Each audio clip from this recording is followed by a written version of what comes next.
Valkyria Chronicles 4, a tactical RPG Odyssey review. Infinitely better than Valkyria Revolution, but so is literally every other game. Finally, Valkyria Chronicles is back on a home console. Not since the original have we been able to enjoy an entry on the big screen. The second and third installments did admirably on the PSP, condensing the complex battles into smaller corridors while still preserving the feeling that it was taking place on a cohesive battlefield.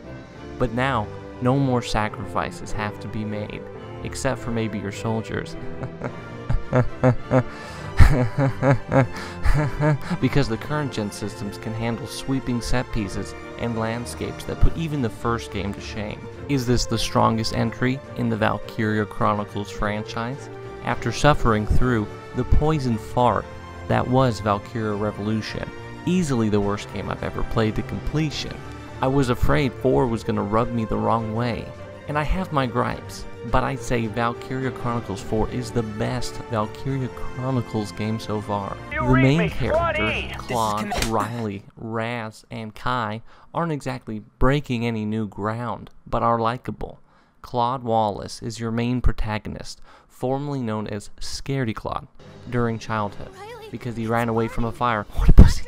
After graduating valedictorian, he is now the leader of the elite Ranger Squad, Squad E.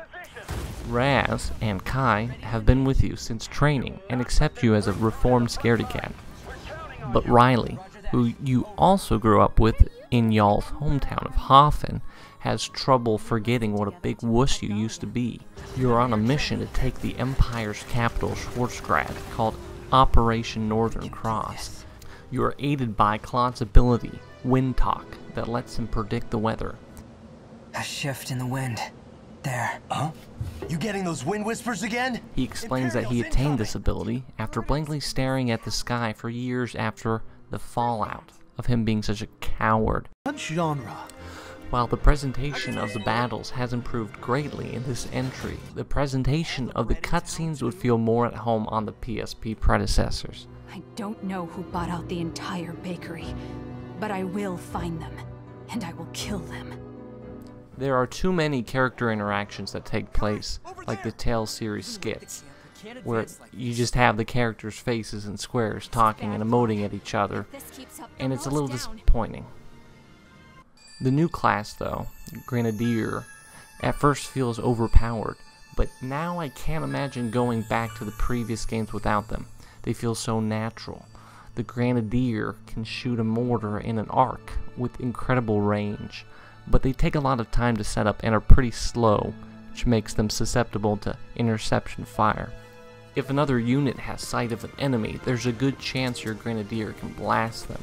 That said, the enemy also has Grenadiers on their side.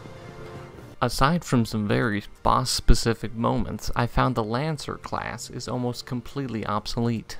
Now that the vehicles only cost 1 command point, it's hard to justify a slower, less powerful, more vulnerable unit for the same cost. The game takes place parallel to the first game during the Second European War, which means it also takes place parallel to the third game. So in this 4-game series, only Valkyria Chronicles 2 doesn't take place at the same time because it takes place 2 years after Valkyria Chronicles 1. Your main antagonist is Klaus Valls, which when spelled out is oddly similar to the main protagonist's name. I don't want to give away all the twists and turns of how Squad E journeys to the Imperial capital, so I'll just say that the story's good, but probably not the main motivation for most people. As usual, the series takes on war in a PG-13 way that leaves me unaffected by the plot. After completing the game, I thought about what the ideal Valkyria Chronicles game would be to me, and the difficulty of creating it. My main problem with the series is that they want you to become attached to your squad mates, but they also need them to be replaceable, in case you let one die. So while I commend the creators on one of the few instances of taking the effects of war seriously, your comrades succumbing to permadeath, it also creates a mainline story that only includes the characters that can't die. Claude, Riley, Raz, Kai, and a few select others. To dig into the other squad mates, you have to dispatch different combinations of characters until you unlock a squad story, an optional mission that delves into a few characters and then changes their negative potentials into positives. The problem is that while playing through the 40-ish hour main campaign, I only unlocked maybe 5, and I was dispatching many different combinations of units according to whom the game told me they liked. Even as a fan of the series, I can't be bothered to figure out all of these requirements to unlock the squad stories. And while the ones I played were fun, there are too many characters for them not to just boil down to basic anime tropes. Certainly not for me. So my idea for a better Valkyria Chronicles would be a plot that followed a very small guerrilla unit of maybe 8 to 10 units, and really focused on the characters and their motivations. And in this hypothetical game, if even one of your units die, that's game over. Because it is too unrealistic a task to expect a fully voiced game like Valkyria Chronicles to record the hundreds of different scenarios dependent on which units survive or die. And I understand that. It is a difficult position for Sega when they want to make a game that is as appealing to as many people as possible while still saying something interesting and true about the horrors of war. Hitachi Sakamoto is my boy, but I have to say I'm disappointed by the lack of good new tracks. There's a few really solid ones, but this soundtrack, like the last 2 soundtracks, borrows a few from previous games, which is understandable. But when you have a 40-hour-ish game, it drags the game down when you're hearing the same few good but overused tracks. Oh, there's the evil character. I bet they're gonna use the evil character theme. Yup, there's the evil character theme. Something sad's happening. I bet they're gonna use the sad theme. Yup, there it is. The soundtrack for the original Valkyria Chronicles is 2.5 hours long. Valkyria Chronicles 2 is a little over 2 hours long. Valkyria Chronicles 3, a little under 2 hours. Guess how long Valkyria Chronicles 4 soundtrack is? Not even a full hour and a half. An hour and 29 minutes. The second and third games are on the PSP, for Christ's sake. I mean, it makes me wonder why the track list is so meager. My final gripe is that the special edition comes with some extra missions, one of which that includes Gunther Welkin from the first game. Right. Awesome, right? It was a good mission. I enjoyed it. But they couldn't get the original voice actor from the first game, and it just doesn't sound right. Welcome, Second Lieutenant Welkin Gunther, leader of the Militia Sad. Squad 7.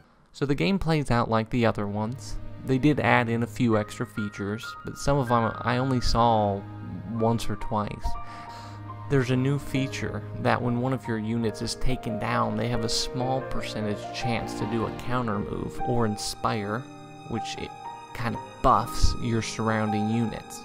The other thing has to do with the main plot, so I won't go into it, except to say that it did bail me out of a few dire situations, but remained unused for the majority of the game. If you've never played a Valkyria Chronicle game, this is a fine one to start out with. The difficulty ramps up a lot slower than the first game. It also manages to make every battle feel distinct, unlike the repetitive missions from the portable prequels. As much as I liked this game, I hope Valkyria Chronicles 5 does try to take the series somewhere different. Maybe way back into the origins of the Valkyria, or World War III, or the Third European War, far in the future. The Second European War is just starting to feel a little too safe. Stand your ground, brave knights. Don't let them take a single slice of Lieutenant Victor's bacon! What are you idiots thinking, stacking the bread that high? It's going to get squished!